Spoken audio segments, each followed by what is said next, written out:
One of these I told you so moments. Some of you may remember HB 1312. We talked about it a lot as a congregation.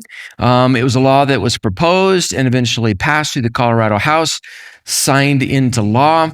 It's the transgender pronoun law and a bunch of other things that sort of filter out through that.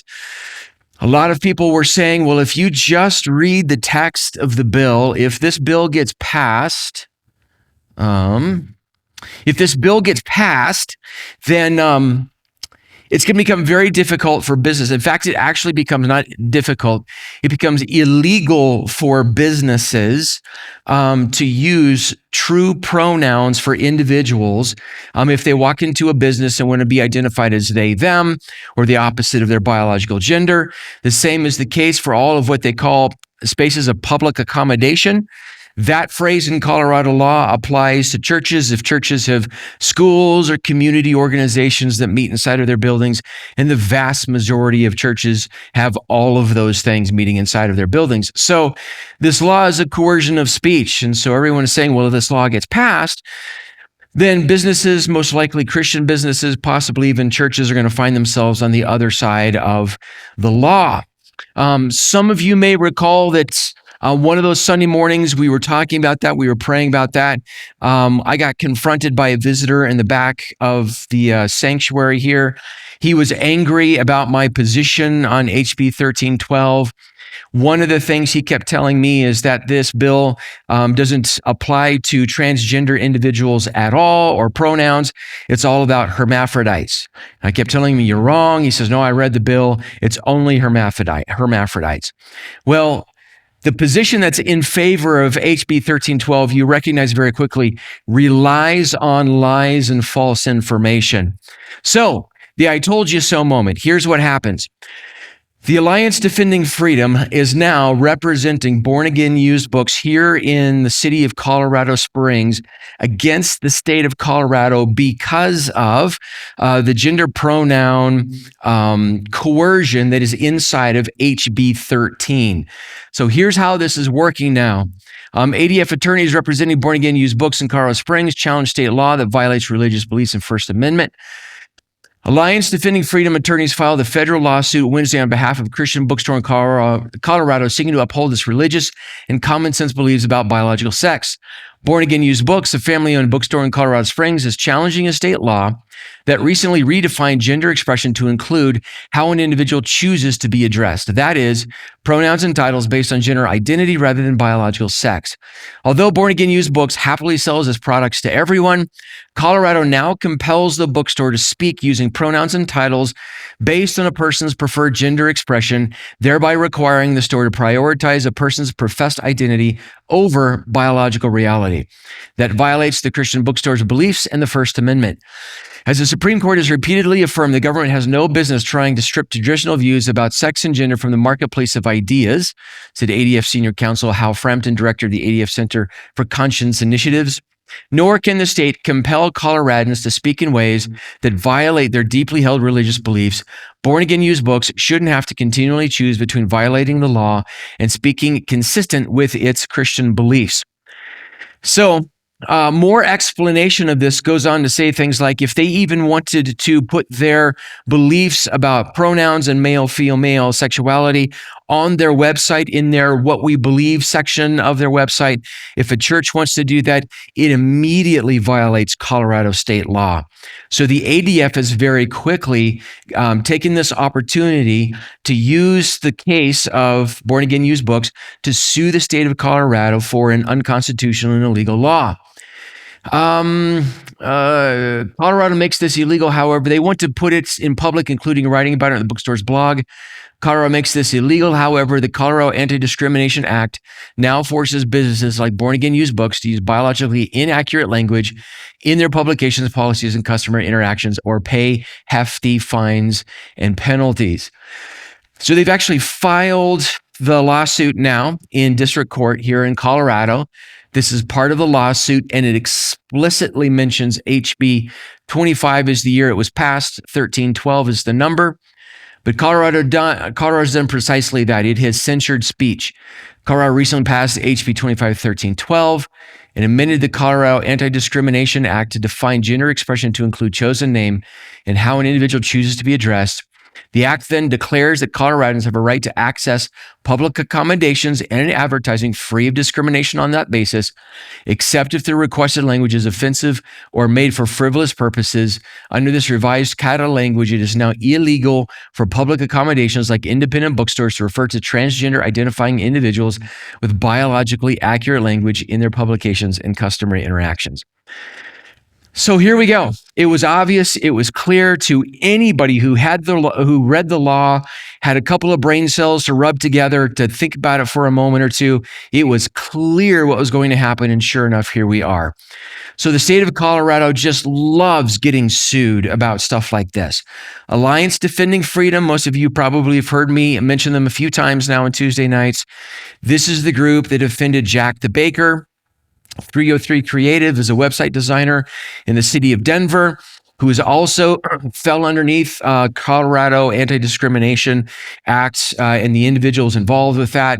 So the ADF has successfully defeated the state of Colorado at least 3 times now in these kinds of cases, and now they have picked up a fourth. So this is at least the 4th lawsuit, as I understand it, from the ADF against the state of Colorado. And the fundamental issue is this, both legally and rationally. HB 1312 makes truth illegal. You're not allowed to use true words when talking about or talking to somebody in some sort of public space, in public accommodation, interacting with them. Someone could, under this law, walk inside of a church building, make some demands, get called by the wrong pronoun, so to speak, and file the same kind of complaint that got filed against Jack the Baker, 303 Creative. All of these things are now possible inside of Colorado state law. So a law that makes truth illegal is wrong on every conceivable level, right? And compelled speech is de facto a blasphemy law. A blasphemy law is that you cannot say negative things about our religious beliefs. And if you say negative things about our religious beliefs, then we're going to fine you, we're going to harass you, we're going to throw you into jail. We've made this case several times, but wokeism is a cult. And a cult requires strong fundamentalist devotion to a narrative, to ideas over evidence and rationality, the truth, natural law. And that is a great description of what wokeism is like. HB 1312 is one of these laws. It's just the expression of this worldview now inside of the state of Colorado law. So these ideologies deny reality at every level. So it's very irritating, it's very frustrating, and we get to talk about this, and we get to watch how the courts now are going to handle this law. Ideally, over a period of time, this law is going to fall to pieces. It should fall to pieces because this kind of ideology just denies reality at every single level. The problem with denying reality is that over time, you can't. Reality cannot be denied. Reality will always win. One of my favorites Christian authors in discipleship, spiritual formation, and even he's a philosopher, was a philosopher technically, Dallas Willard. He very simply said, reality is what you bump into when you wake up in the morning. It's just what is. Now, you can try to do that all you want, and you're never going to be able to change that. So, what these ideologies have always done, because in the end, they cannot deny reality, they can't change reality, they're going to change what they call truth. They're going to change what they call acceptable speech and acceptable behavior. So if they can get you to agree to their redefinition of truth, they will line you up against a wall and get you to say anything that they want you to say. That's just how this dynamic works. And we're going to watch that happen over and over again as people eventually try to defend 1312 in the press, as people get angry at conservatives and Christians for trying to speak the truth.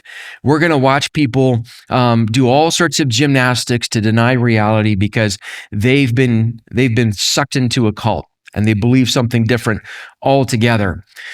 So we'll keep our eye on this. The lawsuit has been filed. It's going to probably lose in the Colorado District Court, but then, of course, the process just makes its way through. ADF goes to the Supreme Court constantly, wins constantly, and this one is on its way as well. So we're going to watch this one, and we're going to see what happens to it. All right. I've lost contact again, Sean. I'm sorry about that. That's a very good question. They have filed, which means they are now in the process of actually going before a Colorado district judge. And then however long it takes them to make a decision, then all the filing and the appeals continue. I mean, this could take a year or two, I would imagine, to make it all the way to the Supreme Court. That'd be my guess. Yes. So this is interesting. So a few of us got to sit in a room and listen to the stories of Jack the Baker. And I cannot remember her name, but she's a website designer in the city of Denver, 303 Creative. Both of them, through ADF, filed lawsuits against the state of Colorado, lost in the state of Colorado, and won in the Supreme Court. We all sort of roughly know the story of Jack the Baker. He was essentially attacked, and he was taken before Colorado by individuals who were claiming discrimination. So the ADF came into his defense after he was kind of inside of that process. 303 Creative is the same kind of case as Born Again Used Books. So 303 Creative, a Christian website designer, wanted to do something. She was going to develop any website anybody wanted to, but she wouldn't develop a website for a same-sex marriage. Inside of the state of Colorado, that would have created problems for her, the same problems: fines, court issues, lawyers' fees. And so the ADF filed, this is not the legal term, but they filed preemptively on her behalf because the laws of the state of Colorado would not allow her to freely express her beliefs, and they won. As I understand it, this case is in that second bucket. If this bookstore or if any Christian business wants to put this on their website or use this kind of language inside of the walls of their business, the state of Colorado forbids that language. So it breaks First Amendment law, it breaks freedom of religion. And so the ADF has taken that case and doing the same thing with it. The state of Colorado has done something illegal, unconstitutional. This is the example we're going to pick, and this is where we're going to go with it. So to my understanding, that's what's happening here. They have not been attacked by anybody, but this is a preemptive lawsuit, whatever the technical phrase is. Yeah. I thought I heard a couple of other. All right. Very good. All right. Let's see where we go. Okay. Oh, there we are. Okay. Here's our next one. So recently, former President Barack Obama went on Michelle's podcast. Now, I know all of you faithfully listen to Michelle Obama's podcast. You and about 17 other people do on a regular basis. I know that, right? So you already all know all of this story. He went on, it was last week. It wasn't that long ago. An interview with her and the third chair. I can't remember what this fella's name is. But he made news because of what he said here about how he believed young men should be raised. Barack Obama appeared on his wife Michelle's failing podcast, so you kind of know what this story is like. This week to give some advice to young men. Obama encouraged young men to enjoy theater, let women pick up the bill at dinner, and said they need gay men for guidance. And that's one of the things that I think a lot of times boys need, is not just exposure to one guy, one dad. No matter how good the dad, he can't be everything. And that boy may need somebody to give the boy some perspective on the dad, right? That doesn't sound suspicious. Obama said in the IMO podcast this week, you need that to show empathy and kindness. And by the way, you need that person in your friend group so that if you then have a boy who is gay or non-binary or whatever, they have somebody they can go to. Okay, I'm not alone in this, right? So that, I think, is creating that community. I know it's corny, but that's what they need, Obama said. Barack Obama recalled one of his favorite professors, a gay man who helped shape his life. I have some very definite thoughts on this. This is genuinely what grooming looks like. This perspective that he puts forward, he's not saying that someone needs to have a broad array of friends. Christians in the course of our normal lives, in our work and our school and our family and friend circles, we have an array of people with lifestyles and ideas that we know of, that we even call friends, people that we interact with. That's not what he's talking about. He's talking about, his perspective is that little boys need the perspective of older gay men in their lives, even in the event that those older gay men in their lives might be able to give them a new perspective on their biological father, right? So this perspective, and he's just kind of an obvious example of this perspective. What he is saying here is very common inside of this ideology in this world, but it's obviously a very well-known example of this here just recently. But notice the way that he talks about these things. Notice how certain traits or inclinations are labeled as gay, or by implication, female, to enjoy the theater, to be able to show empathy. The assumption inside of that ideology, the way that vocabulary works, and you've heard it a million times in your life in the last 10 to 20 to 30 years. You've heard this gender stereotypical language, and it's applied to not men, but gay men, or men who are effeminate, who probably are actually gay. So notice that he takes these traits and he immediately assigns stereotypes to them. This is a really fascinating thing about the LGBTQ plus worldview. It relies on cultural stereotypes for gender. Now, what's interesting about that is when they complain about the traditional biblical worldview on human sexuality, or the more culturally or politically conservative view on marriage and gender and sexuality, the accusation is all you're doing is you're enforcing cultural stereotypes on little kids. When, as it actually plays out, it is the LGBTQ worldview that enforces strict gender stereotypes. Pink and blue, trucks and dolls with little kids. I mean, it's all over the place. So be aware of that. Every time this is talked about, every time you see somebody talk about this, deal with this, all of it is gender stereotypes. Every accusation is a confession. Remember that little phrase. Every accusation is a confession. Our worldview requires gender stereotypes. So why stick those kinds of qualities? You're empathetic, you're compassionate, you enjoy the theater, you like art, color pink or 90s paisleys, whatever the case may be. Why throw that in the bucket of gay for boys? Why do that? Because ultimately, this ideology is about steering boys toward homosexuality. He says inside of that little quote, a boy can have these influences in his life, and he says, okay, I'm not alone in this. Well, what is this? This is the inclination toward homosexuality, a queer lifestyle, all these kinds of things, right? So, friends, if someone begins with a worldview that contains the notion of toxic masculinity in its most basic form inside of this worldview is that if you are male, you immediately have toxic pieces to your personality that we have to suppress or change.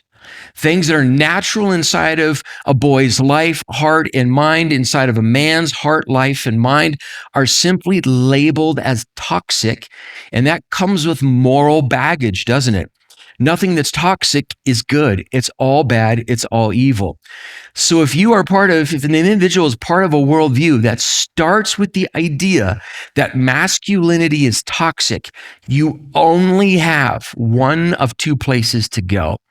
Homosexuality, or the spectrum of queerness, whatever you want to call it, or just straight up femininity. Those are the only places that you have to go with boys, right?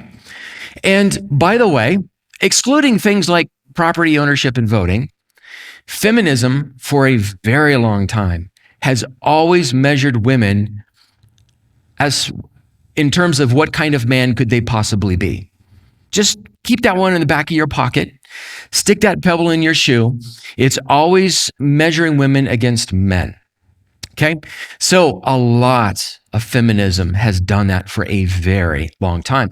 So we've got this profound confusion in this culture about a healthy sense of what it means to be a boy and a girl and a man and a woman, right? So this profound confusion now is giving rise to not just in the Christian world, but a lot of other people are recognizing this confusion, that we're losing not just the idea of boys and healthy manhood, but we're losing the idea of what it means to be a girl and healthy womanhood or femininity and masculinity.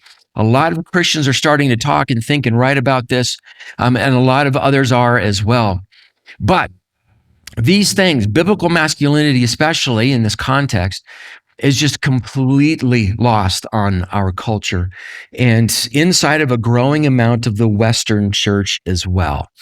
The Western church doesn't necessarily know what to do with this concept anymore. And here's the reason why. This is not necessarily an accusation that a lot of people just don't know what they're doing. Here's the reason why. For our lifetimes, for the vast majority of us in this room, for our lifetimes, we haven't had to deal with this issue in culture. It's just in the last couple of decades that this has risen to the surface. And now when someone uses the phrase biblical masculinity, there are people who go, oh, that sounds like a great idea, but I don't know what that means. There are others who say, well, it's masculinity, therefore it's toxic. If it's biblical, then everything biblical about men is toxic as well. So we are utterly confused about this in large part because we haven't had to think about it much. Does that make sense? But as this prop gets pulled out from underneath our culture, suddenly that part of the edifice is crumbling. And now we've got to start working on it again. We've got to start thinking this one through. So this really is a critical issue to learn, to relearn inside of the church and healthy homes and healthy families. And if we talk about biblical masculinity, we can go straight to the life of Jesus Christ. But even if we just think in large, broad terms biblically, the Bible is full of approved of, if you will, positive examples of masculinity that cover the spectrum, right? So if a little boy loves theater, we don't have to say, well, he must be gay or queer. We can say, well, you know what? King David, who slaughtered thousands of Philistines by his own hand and gave King Saul a bag full of foreskins, loved music and poetry. You can say both things because we've got that dude in the Old Testament, right? We have masculine examples. I say that on purpose. Got to wake people up every now and then. Masculine examples in Scripture of what biblical love, godlike love, Christ-like love looks like, what sacrificial love looks like, what active love looks like, what family love looks like, what fatherhood love looks like. We have examples of all of these things. What compassion looks like inside of the heart of a man who loves art, who writes really well. One of my religion professors, who is a Hebrew scholar, he said the Song of Solomon is one of the greatest pieces of ancient literature ever written. And the Song of Solomon is one of the least preached on books in the Bible, right? The older I get, I'm going to be forced. I'm literally re-preaching books of the Bible now. I'm be forced to get the Song of Solomon at some point. But we have men who write art, who do art, who are musicians in Scripture, of biblically faithful, God-honoring leadership, of fatherhood, of God-honoring husbands and warriors, doctors, teachers, farmers, ranchers. This isn't all made up. These are literal examples inside of Scripture. Apostles, these are pioneers, entrepreneurs, kings, prophets, politicians, philosophers. The book of Ecclesiastes is, yes, a book of theology, but it's also a book of philosophy. We have all of these people, these men inside of Scripture. There is a rich and deep well to draw from, and we do not have to accept a broken and twisted culture's notion of what it means to raise a boy. The church has a really good way to do that. And we have a magnificent book to use. And this is one of the reasons that we support and help families, and we build a strong spiritual family as well, right? So God created us, male and female, to be different but complementary. And so it's happening inside of our culture right now with the sexual distortions and dysfunctions. Every distortion of that plan, male and female, to be different and complementary, smears that individual's design. It is the enemy's plan to destroy the work of the design and image of God inside of that soul. Right? So that's what all of that is.